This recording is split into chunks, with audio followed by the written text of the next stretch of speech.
Bonjour chers amis, nous sommes dans ce moitié de carême et nous continuons ce bel effort de nous examiner, de nous faire ce retournement un peu sur nous-mêmes, sur ce que nous sommes.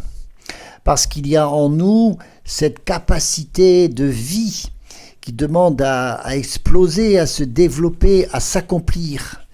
Dans cette capacité de vie, il y a en nous, dans cette patte humaine, il y a ces émotions dont nous avons largement parlé, pour les placer en particulier par rapport à nos vertus, à nos actes. Les émotions, on les subit la plupart du temps, mais ça ne veut pas dire que nous sommes sans action sur ces émotions. Nous avons, comme on dit dans le langage courant, à gérer nos émotions. Elles sont bonnes, elles sont neutres, elles sont là pour nous stimuler, nous font du bien. Quelquefois, elles sont une sorte de dynamique, la dynamique même de la vie. Mais en même temps, elles nous bloquent, quelquefois, elles nous freinent dans nos accomplissements. Et elles peuvent devenir un véritable obstacle, justement dans le domaine de la vertu. La vertu, c'est une action, c'est un acte bon, un acte en vue d'un bien. Eh bien, nous avons donc ces émotions qui peuvent nous perturber. Nous avons vu très fortement comment la colère pouvait bien sûr beaucoup percuter nos relations, parce qu'elle peut briser des relations, même la colère, puisqu'elle finit par devenir un péché capital qui fait du mal aux autres. Donc la colère, c'est une émotion qui est une bonne chose parce qu'elle dépend d'une force en nous, mais elle se guérit finalement par la douceur, qui est une autre façon d'être fort. Alors nous allons aujourd'hui regarder une autre émotion assez importante aussi, une sorte d'émotion capitale, comme l'était la colère, c'est la peur. Et nous examinerons plus tard ce que peuvent être aussi la tristesse et la joie. Voilà les quatre émotions fondamentales, c'est colère, peur, joie et tristesse. Et beaucoup d'autres émotions se construisent à partir de ces quatre émotions fondamentales. Un peu comme les couleurs, vous savez, qui reposent sur trois couleurs primaires. Voilà. Alors aujourd'hui, nous allons voir cette sorte d'émotion primaire qui s'appelle la peur. Alors, comme toutes les autres émotions, elle est évidemment naturelle. C'est une émotion qui est très partagée, parce qu'elle est directement reliée à notre instinct de survie. Et il est bon que nous éprouvions de la peur, parce que nous avons en même temps des menaces. Devant tout ce qui menace notre vie, il est normal qu'il y ait cette réaction en nous qui s'appelle la peur. Et c'est ce qui va nous permettre justement d'agir pour échapper à du danger. Donc la peur est salutaire. La peur n'a finalement pas que du négatif, elle a au moins ceci de positif, c'est qu'elle nous permet de nous sortir de situations menaçantes. On peut même la remercier quand elle arrive parce qu'elle est comme une alarme, une alerte qui nous met en éveil. Et c'est ce qui va nous permettre de nous préserver. Préserver notre intégrité, notre survie quelquefois. C'est donc un mécanisme de survie qui s'active de temps en temps, comme ça régulièrement. Donc c'est une très bonne chose. Elle est archaïque cette peur, parce qu'on la voit aussi chez l'animal. Hein. C'est ce qui fait l'instinct de survie chez l'animal. Donc elle est nécessaire, la peur, elle est nécessaire. La colère peut-être pas, la tristesse non plus, mais la peur par contre, elle est nécessaire, parce que justement elle nous permet de nous protéger quand il y a un danger. Et ça nous évite aussi d'aller au-devant d'un danger, de savoir garder une certaine distance. Mais c'est un mécanisme très beau, très fort, qui met en alerte, et c'est déjà aussi dans notre propre corps. On a vu que la colère avait des effets sur le corps, quand on a la tension qui monte, le cœur qui s'agite, etc. La peur aussi va créer aussi quelque chose du côté du système sanguin. Il y a le sang reflue, on pâlit. La colère, ça nous mettait en rougeur, la peur, ça fait exactement l'inverse. Donc ça a bien sûr de la répercussion sur notre corps. Mais c'est commun à tous les vivants, hein, c'est commun aux animaux, et c'est un stimulus qui s'explique d'une façon un peu mieux connue maintenant, d'une façon biologique. Hein. Ça, c'est dans la base du cerveau, là, dans l'hypothalamus, qu'il y a une sécrétion d'adrénaline qui va mettre le corps en éveil, qui va permettre justement, avec les glandes surrénales et tout le système nerveux central, ça agit sur le cœur, sur les vaisseaux et sur les muscles, pour que le corps se prête à résister à une menace. Et puis aussi, dans un deuxième temps, ça développe une autre hormone qui s'appelle le cortisol, qui, elle, va donner de l'énergie. Et ça dirige le sang vers les muscles. C'est ce qui va préparer justement l'effort, l'action. En même temps, c'est cette même hormone, le cortisol, qui fait pâlir le visage. Tout simplement parce que le sang part en priorité vers les jambes, les mains, les parties mobiles du corps. Et donc voilà, ce phénomène physique qu'il faut accepter comme une bonne chose, une nécessité qui permet de vivre, tout simplement, de vivre. On vit parce que heureusement nous avons quelqu'un qui n'aurait pas jamais de peur, c'est ce qu'on appelle celui qui est téméraire. Ben, le téméraire, il fait des choses très dangereuses. Et le téméraire, au contraire du courageux, il fait des choses dangereuses. Et très souvent, il se met en danger, le téméraire. Alors, c'est une émotion qui est liée au futur.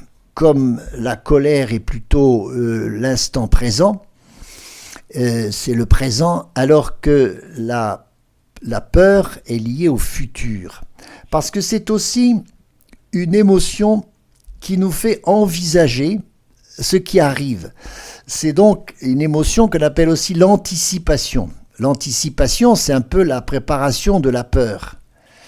C'est une émotion faible, l'anticipation, mais la peur repose là-dessus parce qu'il y a le futur qui devient inconnu. On dit que la peur se loge sur un inconnu. Et l'inconnu développe la peur. C'est parce qu'on envisage des conséquences possibles aussi de ce qui vient de se passer. Donc nous venons de vivre un traumatisme, quelque chose de difficile. Tout d'un coup, la peur nous envahit parce qu'on imagine les conséquences, la suite, ce qui vient dans le futur. Par exemple, quand on vient d'éviter un accident, c'est tout à fait inconsciemment que l'on s'est trouvé dans une situation qui pourrait être très traumatisante, mais dont on n'a pas tout à fait perçu les conséquences. Et c'est dans un deuxième temps, donc quand le futur commence à arriver, qu'on est envahi de cette émotion qui nous fait revivre l'accident comme si il aurait dû se passer, alors qu'on l'a évité. Donc c'est une peur seconde. C'est une peur seconde qui n'est pas dans le présent, justement, mais c'est ce qui va se passer après, parce qu'on imagine ce qui aurait pu se passer. Par exemple aussi, quand on a un événement qui est rajeuni par une circonstance analogique. C'est-à-dire que l'on revit dans une autre circonstance, ça nous fait revivre par le souvenir quelque chose qui nous a déjà fait peur, qui nous a déjà traumatisé. C'est aussi le mécanisme de cette peur qui nous fait voyager dans le temps et qui nous fait peser des conséquences. Mais des conséquences qui ne sont pas là. Donc c'est, pour ainsi dire, dans l'imagination. Alors voilà autre chose, la peur travaille beaucoup avec l'imagination. Et quand nous imaginons le pire, comme on dit, eh bien sûr que nous fabriquons de la peur. C'est ce qu'on appelle les peurs imaginaires. Alors les peurs imaginaires, paraît-il, c'est 95% de toutes nos peurs. C'est quand même rassurant que finalement on a souvent peur pour des raisons irrationnelles, en tout cas qui ne sont pas dans le réel. Voyez comment on peut voir un bâton comme ça en se promenant dans la forêt qui ressemble vaguement à un serpent. Tout de suite, on se met dans la situation de ce qu'est c'est un serpent. Et on a peur de ce simple bâton. Parce que l'on a pris pour du réel ce qui ne l'est pas. C'est le mécanisme de l'imagination. Voilà, et beaucoup de nos peurs sont imaginaires. quand on est dans un entretien, un examen, quelque chose, on est saisi par la peur parce qu'on est en train d'imaginer, ce que va donner cet entretien. On fait trop vite des conséquences qui ne sont pas réelles. Vous voyez, c'est cette imagination encore qui est là pour nous faire craindre quelque chose qui n'est pas. Voilà, et ça, malheureusement, ça nous arrive très très souvent. Voilà, nous allons voir les autres aspects de la peur après la pause.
Voilà, donc voilà cette émotion qui est très particulière, la peur, parce qu'elle est à la fois très réelle, très nécessaire, elle est très biologique.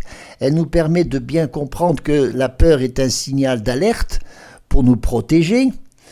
Et en même temps, c'est quelquefois un peu trop vague, ça se balade avec l'imagination dans quelque chose qui est très irréel, qui est imaginaire et qui nous fait vivre des choses qui ne sont pas réelles. C'est très fort dans l'enfance, ça. L'enfance qui a une imagination, comme on dit, débordante, dans l'enfance, cette imagination débordante nous fait vivre effectivement des situations qui ne sont pas réelles, mais que tout notre psychisme est en train de créer, de bâtir d'une façon artificielle, et c'est ça qui nous maintient dans un état de peur. Mais c'est, voyez, aussi parce que c'est en relation avec de l'inconnu.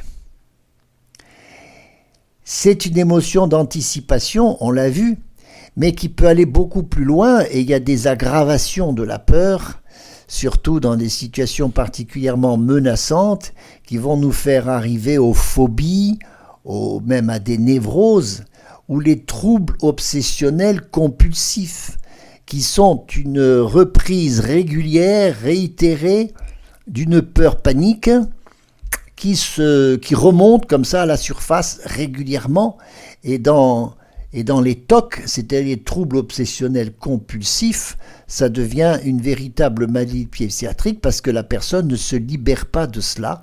Elle est l'objet de ce retour régulier de peur, on appelle ça peur panique, devant des choses qui sont complètement imaginaires.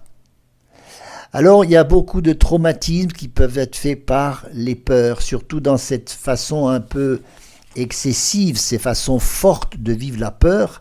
Ça peut s'appeler tout simplement la terreur, toutes les formes de terreur, les phobies, tout ce qui peut justement nous traverser, qui peut quelquefois être la conséquence de véritables traumatismes, de traumatismes réels, mais qui continuent à nous agiter, cette fois-ci de façon imaginaire et quelquefois de façon très régulière. Et donc les peurs sont quelquefois installées dans une personne. Ça peut arriver chez des enfants qui, sortant d'un traumatisme, vont garder longtemps des peurs phobiques. C'est par exemple la peur du noir, qui peut durer un certain temps chez une personne et quelquefois qui peut suivre encore dans l'âge adulte. Ou la peur de l'eau, la peur de la saleté. Les gens qui deviennent avec des TOC, des troubles obsessionnels, qui sont tout le temps obligés de se libérer de cette peur de la saleté. Voilà, etc. Il y a de nombreuses phobies qui nous troublent beaucoup et qui sont tout simplement logées sur une émotion naturelle et même fort sympathique, mais qui devient malade, qui devient tordue, qui devient très très handicapante. Pourquoi nous avons des peurs? C'est parce que finalement nous avons besoin de sécurité. Nous avons besoin d'être rassurés. Et c'est ce qui, bien sûr, quand on est rassuré, finit par faire fondre une peur. Vous voyez qu'un enfant, quand il a peur, il faut d'abord le rassurer. Je prends l'exemple d'un enfant que j'ai pris une fois dans mes bras. C'était avec un orage très fort, beaucoup de tonnerre. C'était très impressionnant, les éclairs. Il était tout jeune, cet enfant, il n'avait que 2 ans. Et je me suis rendu compte qu'il fallait qu'il soit rassuré. Je suis sorti de la maison avec lui, et non pas pour créer un traumatisme de plus, mais au contraire pour qu'il puisse saisir autre chose, que dans ce réel, il y avait une puissance, il y avait même une beauté.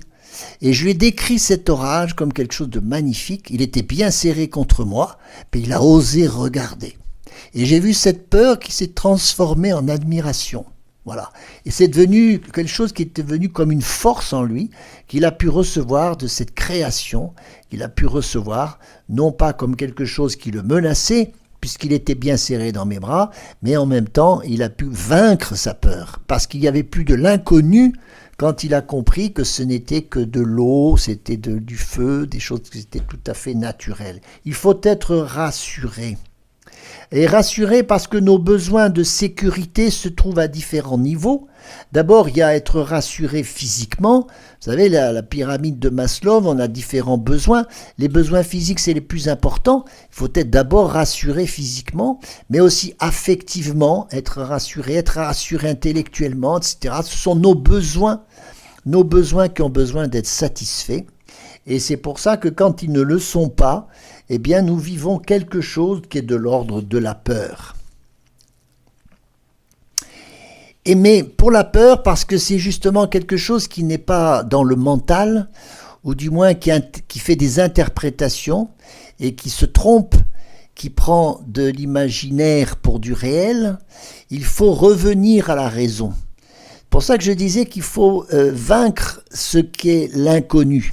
Puisque c'est l'inconnu qui engendre de la peur, il faut vaincre l'inconnu. Et comment on peut vaincre de l'inconnu, sinon en étant dans le connu? Et donc il faut faire travailler sa raison. Il faut faire travailler la part cognitive, comme on dit. C'est ce qui permet de mettre de la distance avec sa peur. C'est-à-dire qu'on crée des tas de solutions possibles qui nous envisagent des portes de sortie, des façons de lutter, des façons de se préserver. Et donc c'est tout ce travail de l'intelligence finalement qui reprend le contrôle de tout l'être pour qu'on ne soit pas soumis à ces aspects négatifs de la de la peur. C'est pour ça qu'il faut toujours s'interroger sur la véritable réalité de sa peur. Parce qu'elle nous trompe, la peur, elle s'égare.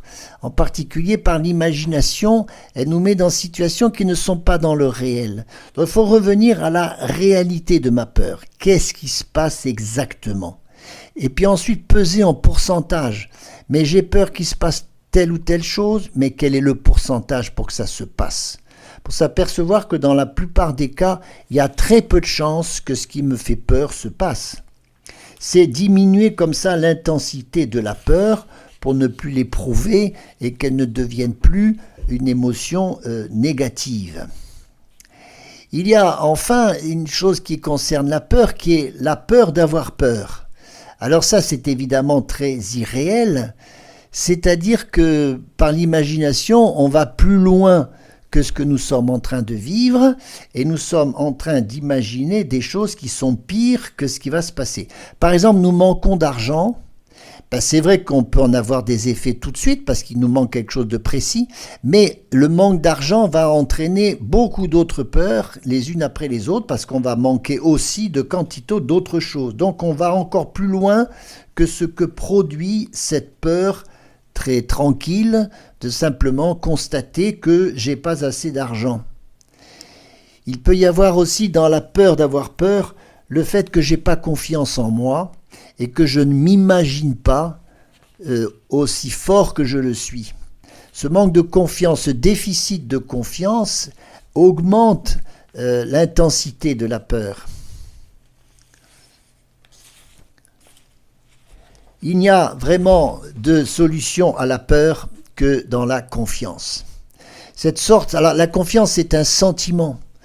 Et vous savez, on ne lutte contre une émotion, en général, c'est pas par une autre émotion, mais beaucoup plus par une vertu. C'est pour ça que j'aime beaucoup associer les émotions aux vertus, parce qu'il y a des moyens pour se sauver de nos émotions négatives par des vertus qui sont par définition des actes de force. Comme la colère se résout dans la douceur qui demande beaucoup de force, cette force qui se perd et qui se gâche dans la colère, on la récupère dans la douceur. Dans la peur, c'est l'audace, c'est poser des actes audacieux. J'ai peur du noir, et je décide d'aller dans cette pièce noire qui aurait pu me faire peur, j'avance, et puis bien entendu mon intelligence me fait croire que je peux allumer une lumière, etc. Donc c'est l'audace qui me fait avancer. L'audace qui est aussi une forme de la force, mais c'est aussi l'audace, une force qui nous vient de l'espérance. Voilà encore une autre vertu, puisque la peur est une émotion du futur, parce que c'est le futur qui me fait peur, eh bien l'espérance chrétienne, l'espérance du ciel, l'espérance de la joie, l'espérance de la vie, c'est cette espérance-là qui me permet aussi de vaincre, alors plus spirituellement, tout ce que me produit la peur. Voilà, les apôtres ont eu peur et le Seigneur leur a toujours dit « c'est moi ». Voyez, et le Seigneur est là pour venir vaincre nos peurs. Confions-nous au Seigneur, particulièrement dans la prière, chaque fois que nous vivons des moments de peur.